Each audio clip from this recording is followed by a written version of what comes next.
I believe this is the last Orbit Test panel of the day. So I'm really honored to be a team company of my fellow panelists. And I put to introduce them, although we have spoken and met before. So I will let them kindly introduce themselves. Good afternoon. Salam alaikum. My name is Kendall Wilson. Just finished my PhD in generative AI and digital leadership. I come from a construction background out of Philadelphia, Pennsylvania, and am currently have a startup, which is Digital Alchemy, which is urban intelligence leveraging AI. Hi, Hassan Gahi. I'm founder of Doverse. So what we do is that we offer a smart cities solution where we offer solutions like autonomous drones, autonomous vertical gardens, smart benches and letter bins. So we work with municipalities and urban planners to enhance the way we design, build, and operate in our cities. Good afternoon. My name is Dmitry Aksinov. I'm the co-founder and CEO at NetZero.com. We're an AI company. We help some of the largest organizations here in the region and government customers apply artificial intelligence in the domain of sustainability. Well, excellent. Thank you, gentlemen, for introducing yourself.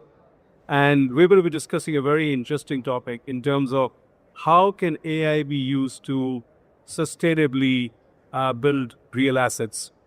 And Dimitri, since you're sitting further away from me, I'll start with you. So, in your opinion, where in the building life cycle, so, you have the design, the build, construction, and the post-build, operate. But where do you think in the building life cycle can AI deliver the greatest sustainability gains? It's definitely the operational phase, hands down. Buildings operate for 50 years or more. And if it's an AI-powered, AI-enabled building, you can realize efficiency gains from artificial intelligence on an annual basis. So today you could use AI to save energy and optimize HVAC based on occupancy. That's trending today.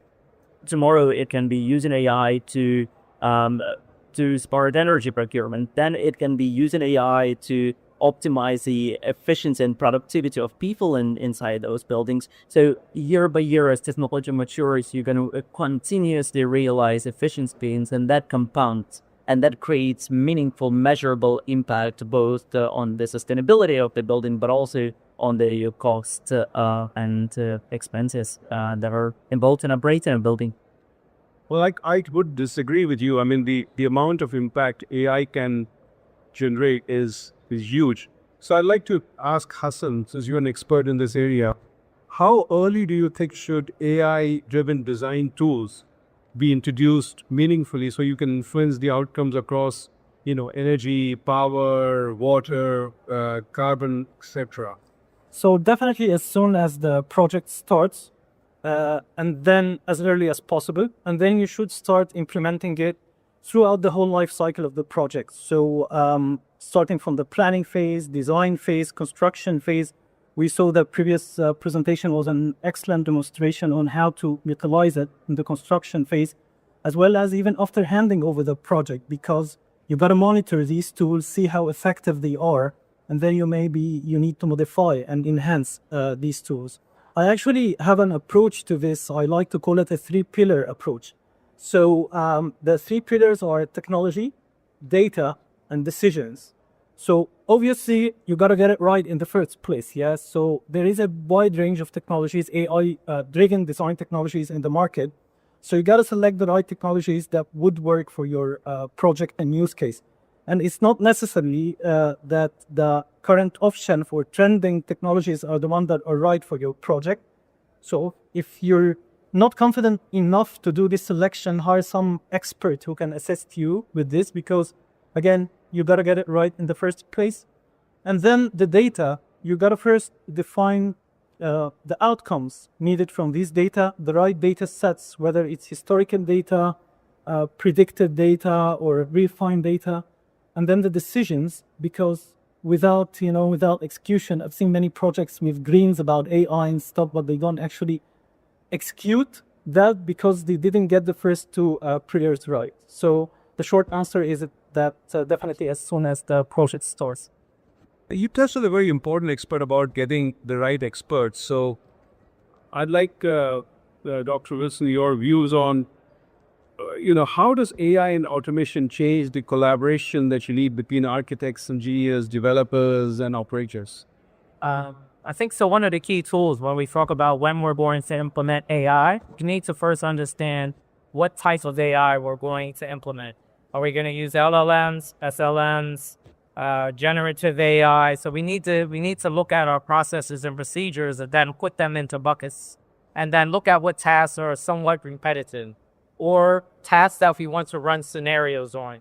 So as the gentleman spoke, when we were looking at a very early phase, if we use Reba, so most of you are probably familiar with Reba, if we use that in the early stages of 0 and 1, we can use AI, you can use generative AI and the digital twins, as the other gentleman was speaking as well, and we can sort of supercharge Dynamo or Grasshopper to run these simulations early and have these visualizations very early to get actionable intelligence, right? So we want to get intelligence that we're using to make decisions that will then have an impact by the time we hit IFC. By the time we go to construction, we have already run through 15 to 20 scenarios to try to figure out what is the best optimal use of the land use, or what is the best optimal use of the property sites, or any land classes and things of that nature. So I would say very early on in those stages, but the main thing is to understand what type of AI you're going to use and what processes you're going to put in each of those buckets. I think that makes sort of sense. And assume we get the right tools and everything in place. There is still a big trade-off to be made, and I'd like to ask them your view on it. How aggressively do you go for these, sustainability targets and, reducing carbon emissions, and balance it with the comfort level and experience of the occupants? Because if it's very hot, you don't want to not give them an air conditioning environment. If it's very warm, if it's very cold, you don't want to freeze them. How do you have the right trade-off between comfort and experience and meeting all these sustainability requirements? Very good question, Gaurav. Okay, so let me give you a real-time example. Okay, so let us pick, let's say, a lot of you know, let's say Dubai Marika. So a piece of land which is having around 100 different asset owners sitting on it, which are going to have 100 different rules be utilized, which is again managed by other 50 different facility management companies. And you're coming from JLN to understand where exactly I'm going. The biggest problem with it comes is everyone is working in silos. This is the first, hurdle what you have to cross from the asset owner out from the facility management side. When I say silo, see, if you take a building, or let's say this is the building for us, okay? So within this building, the biggest person, the data source of the company is a facility management company. They use a CAFM platform. Then again, this building is connected. If you want to do the energy management, you have to sit on the BMS. A BMS is sitting in a silo. And then there's an enterprise asset manager, and there will be 100 of different IoT use cases which are there. Bringing all of these silos under one roof and under one layer, that is the biggest challenge what the first asset owner is looking. The second thing, when you go on the energy side, let's say if I go on the energy side, do you know every freehold building, what's the innovation budget inside that? Just try to guess a number, then I'll tell you the number. The innovation budget inside any freehold building as of today existing in UAE is 20,000 dirhams per year. Now, you have to use the data which is coming, use that 20,000 dirhams from a normal building, I'm talking a general building, a 40-floor building, and then give them something which is an ROI driven, some things which can help with the risk, or something that I was hearing with Dubai municipalities, or something where you will go with compliance, and then you can have something where some sort of actionable insights can be created. I think so. These are the key things which you need to do. It's not just by turning the temperature to 26 degrees, which is the typical thing. I do the energy thing, and trust me, there is no common model for anything. There was a very good company came out of Russia. They had a box, okay? Not every building in UAE is same. Every building in GCC is different. You have to study, and then you have to the set points on that. That's my key take on that. Well, that's a great answer. And I'll tell you personally, I think that that's my personal choice. I don't like air-conditioned environment with 16 degrees or 17 degrees temperature. So when I'm in my office in Riyadh, I tell them just pump it up, save some HVAC cooling and power consumption, because why should I sit with a jumper on? I'd rather be without that. But now I put a question for all of you. So we all, I think, we are evangelists out here. So we always believe that AI tools should be used. But the reality is different. The adoption is poor. I'm being myself critical of it. But I want to understand why you think that there are barriers to adoption. Is it cost? Is it trust? Is it security? So, all of you, whoever wants to answer first, but would like to really understand from you, based on your experience, what you think are the barriers to adopting AI tools and bringing it mainstream. I can kick off with that. So I think change management obviously is a big part of AI adoption, right? And this term that's come around now is FOMO. So you're probably all familiar with FOMO, which was fear of missing out.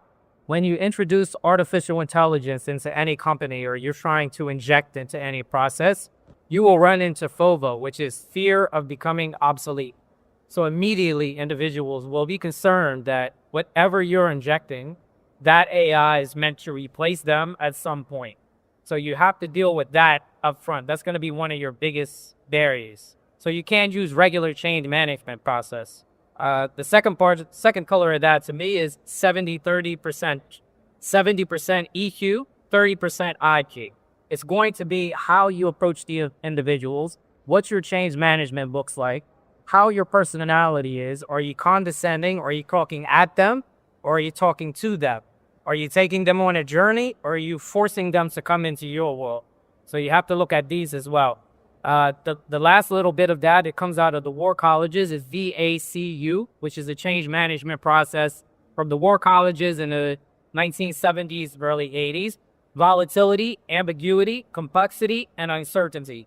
Those 4 pillars, if you could conquer those 4 pillars, you will be able to implement that in any corporate process. Go ahead. Thank you.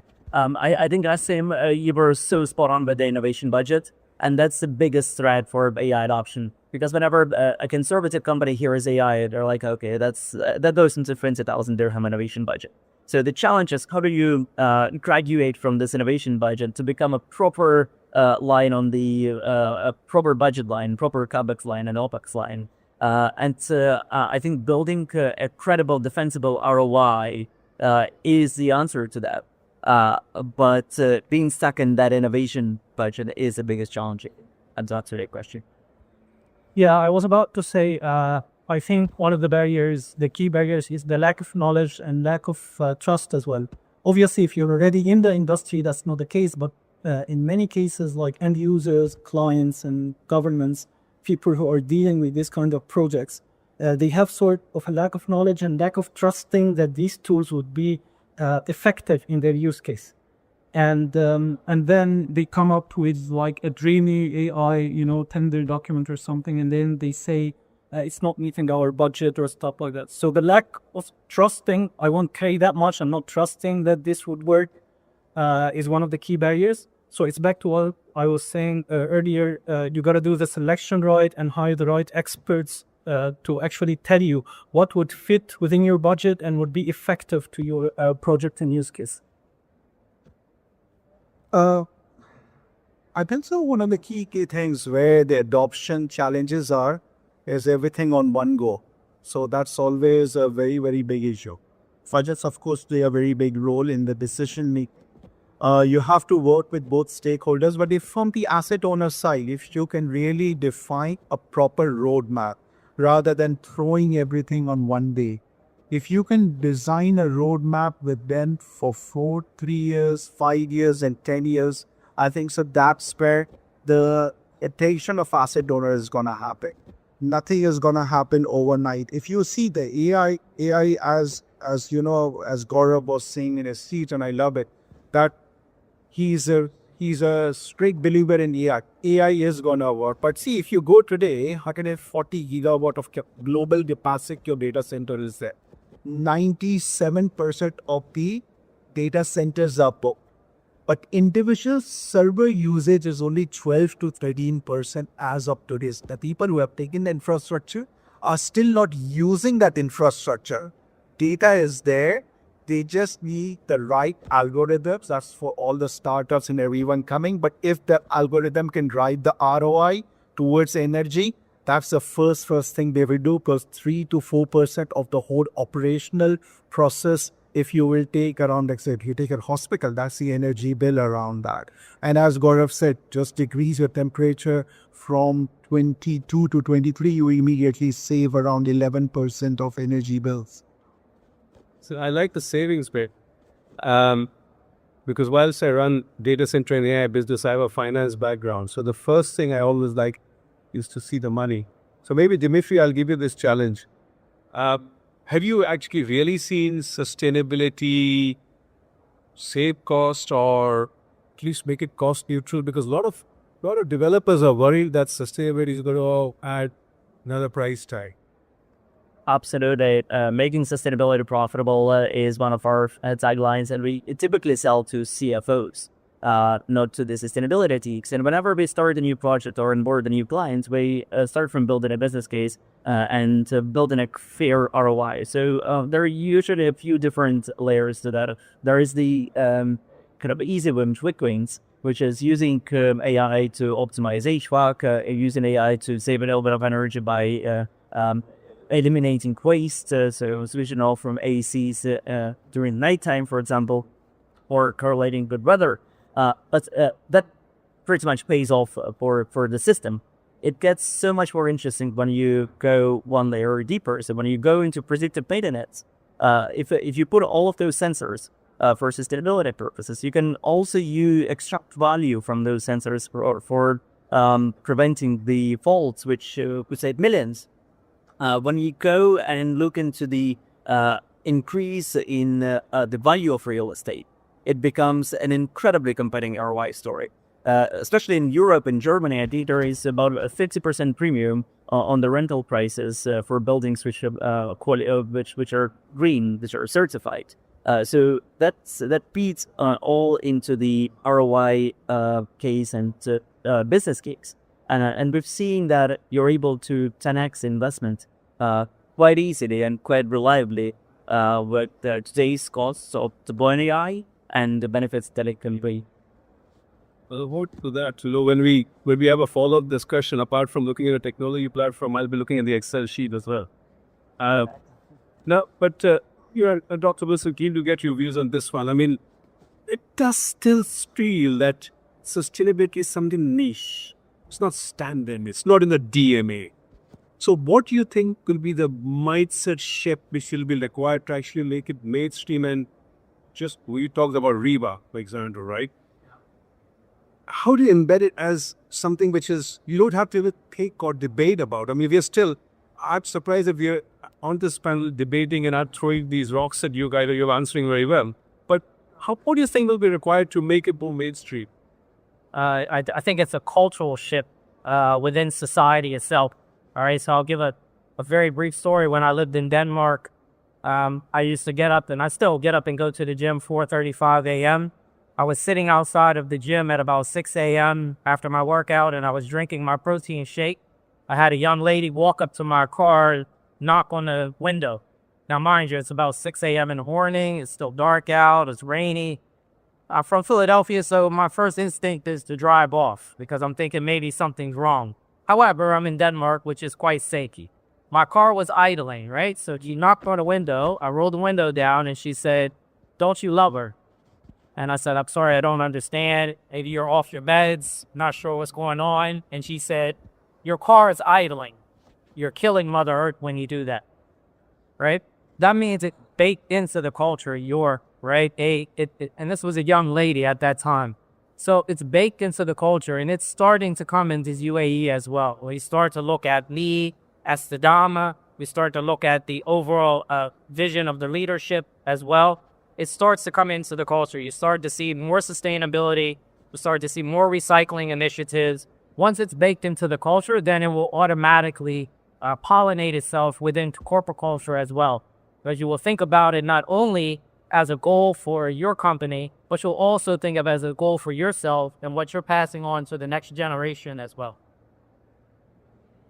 That's very interesting what you said, and it reminded me. I mean, I grew up in India, so there were frequent power cuts.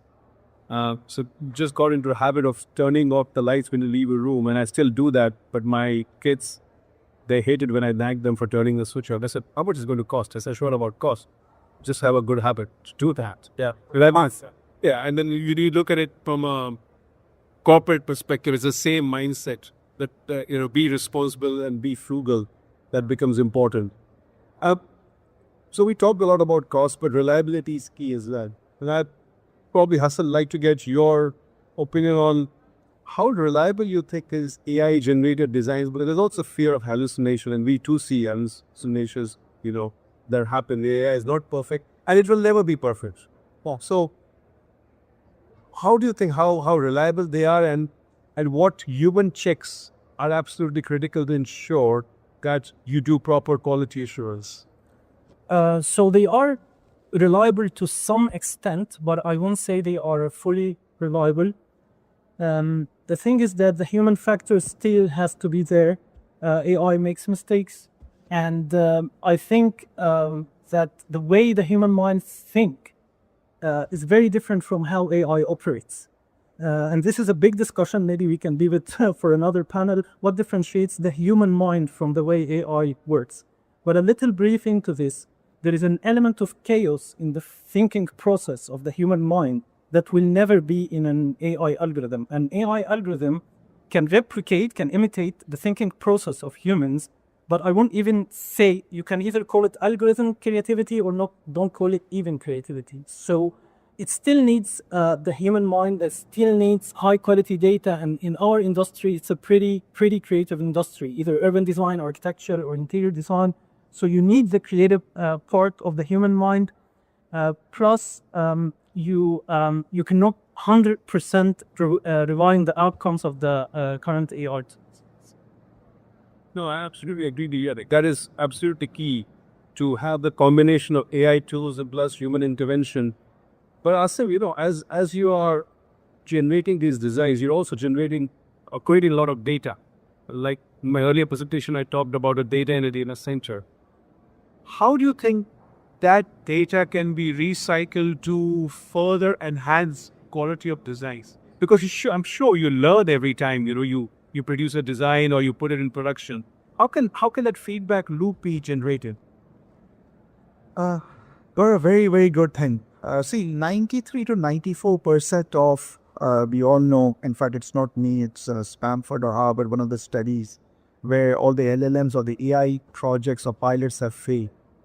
The key, I think, so here is how we are doing it is, once we have generated an LLM or we have generated some sort of an AI data analytics, we divide it into multiple customers, into multiple different entities. So let's say similarly with different facility management companies, the different asset owners, and it also has to be regional, also sort of the GCC. We're looking at APAC, we're looking something at European side, and then we try to keep on enhancing those LLMs and then keep on sharing and keep on updating the data. And all of that data which is coming back in, okay, there will be 95% corrections. But over time, we have seen that within 1 year time, it really, really helps out. I'm giving you a very good example. So we were doing workforce management, okay? So we started doing this practice with locally here, okay, with a couple of good companies. So we signed up, like say Al-Fateh, we signed up internationally OCS, and we saw that as we were analyzing and working with these companies, we're able to make sure that 30% the workforce reduction and correction is happening on those workforce, telling them that this area you have high amount of, like say level 3 electricians, but you need a level 4 electricians here, HVAC engineers here. So this is something over time I think so this corrections were happening. But again, you have to study with the asset owner, with the actual, the end customer to really understand their prospect and keep on, making these LLMs better and better. No, absolutely. This continuous learning and the reinforcement learning is absolutely key.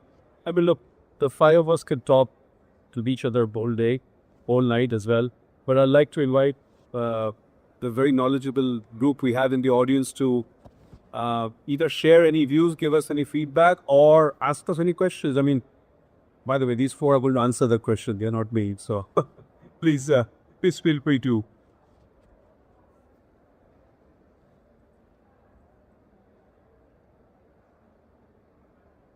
Hi, I'm Dr. Shiva. I'm a AI researcher working on sustainability in AI.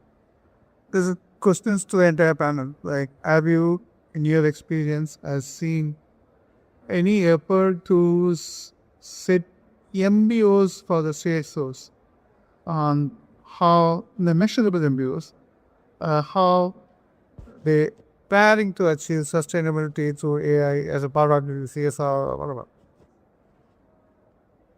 Very tricky question. Who wants to volunteer to reply? Okay, I'll take the question, doctor. Okay, so one of the things is, let's start with CSR. Okay, so UE, I don't know if a lot of you know, UE is now having the comprehensive sustainability law. Okay, there's up to 2 million dirhams of fine around that. There are separate bodies which have been formed. So let's say here there is a Bajura, which is basically a CSR, initiative, which is helping around that. What I know in the future where governments and those heads are topic is there will be some sort of a corporate tax break which is going to come also on the sustainable initiatives, something what is already happening in Asia and Europe side.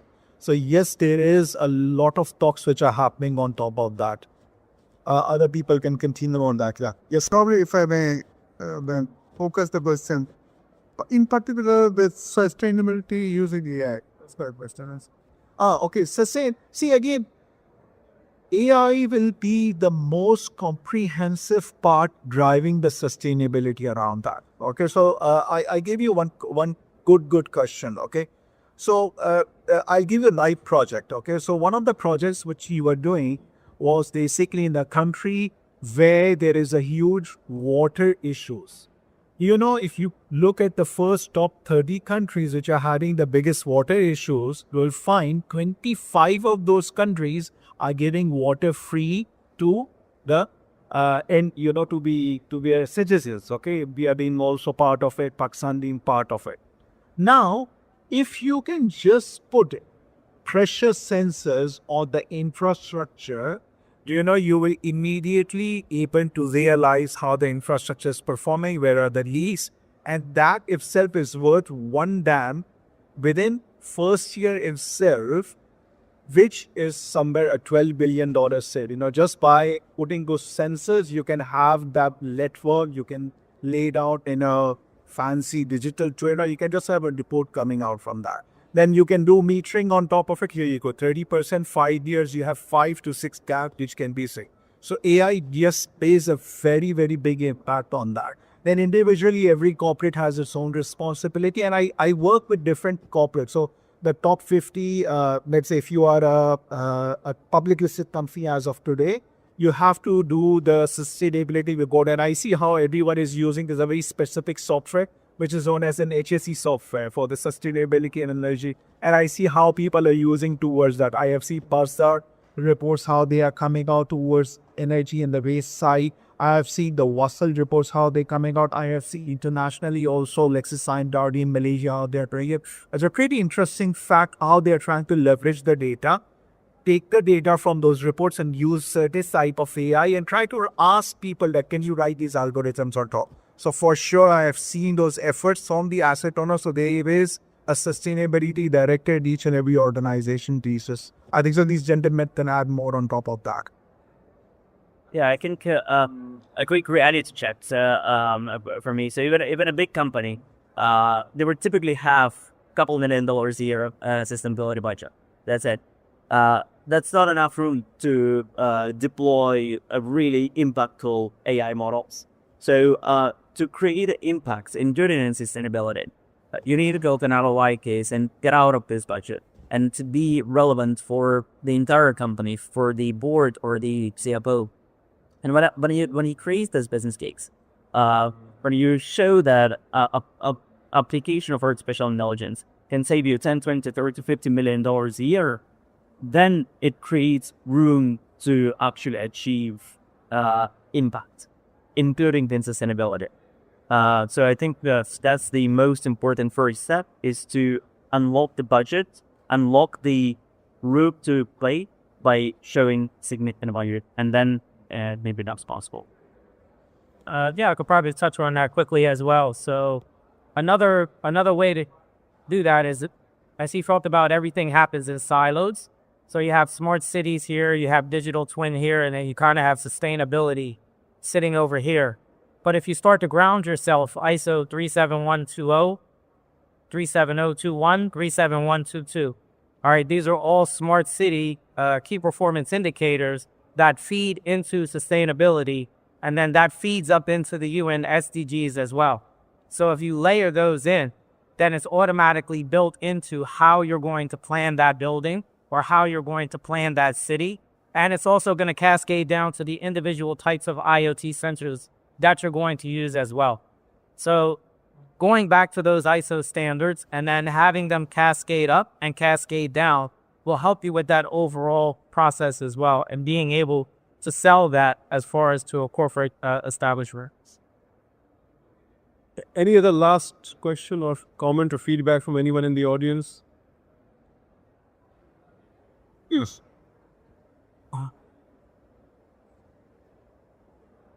So I know that AI, to generate, like when you ask the AI a question, it actually use a lot of generators which have impact on the environment itself.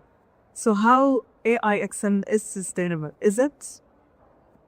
I'll take that. We spoke about this yesterday. So moving from LLMs to SLMs is one way we can do that. So large language models is what you use for ChatGPT or Anthropic. And when you ask the question to that, it's burning up a lot of energy, right? If you boil that down and you just use SLMs, meaning if you're going to be talking about sustainability for UAD, if you push in 30 to 40 specifications and regulations, and then you just interrogate that SLMs, that small language model, you'll be using about a tenth of the power of the kilowatts that you would have used, because you're only going to be hitting 2 billion data points versus an LLM, which is 10, 15 billion data points. So that's one way that we can do that, is start to focus on SLMs.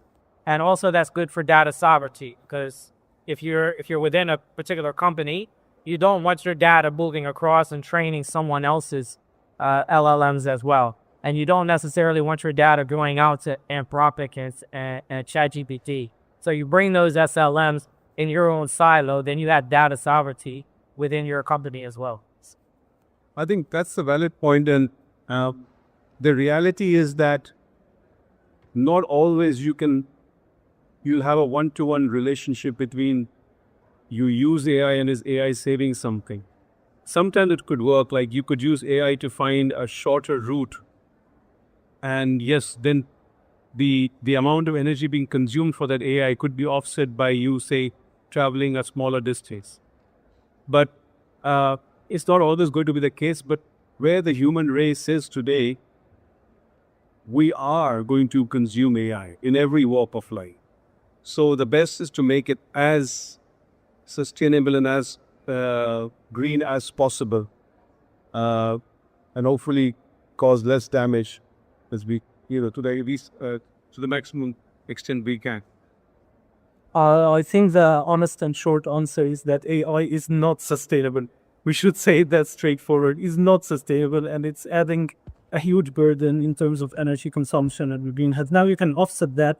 People are working to train the algorithms to find ways to do it in a more shorter way and consume less energy. But as of now and for the coming years, it's not. But you could argue that, look, flying planes all around the world are not sustainable, right?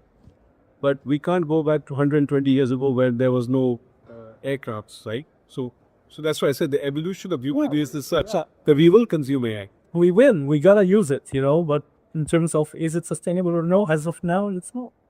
You're going opposite here. I think so where the sustainability is done. So let's say there will be a lot of change in the pricing. So if you're writing an LLM today on certain pricing on ChatGPT, to become let's say ChatGPT, it has to be sustainable. The $19 subscription has to change to $250 subscription. Okay, so somewhere down the lane, things will happen. But where the good AI is going to work? Study, let's say, Oracle or SAP, and if you see their trends, what they're doing, they are training the AI on the data, what they are carrying around that. So that's where I think so AI is going to progress rather than, asking, laws and, religion and all the other shopping questions what people these days ask on AI, or writing long, emails what my employee write not makes any sense. Something like that. And so there will be a change for sure. Excellent. Well, I think thank you very much for the participation. I thoroughly enjoyed this panel. So, immensely grateful to my fellow panelists for joining. We have been told that we have to vacate the stage now, but we'd be happy to sort of connect with you all later on and continue discussion. I'm sure all five of us can probably speak about this and listen to you all also till the cows come home. So thank you very much, my fellow panelists, and for the audience for staying with us past 4 o'clock.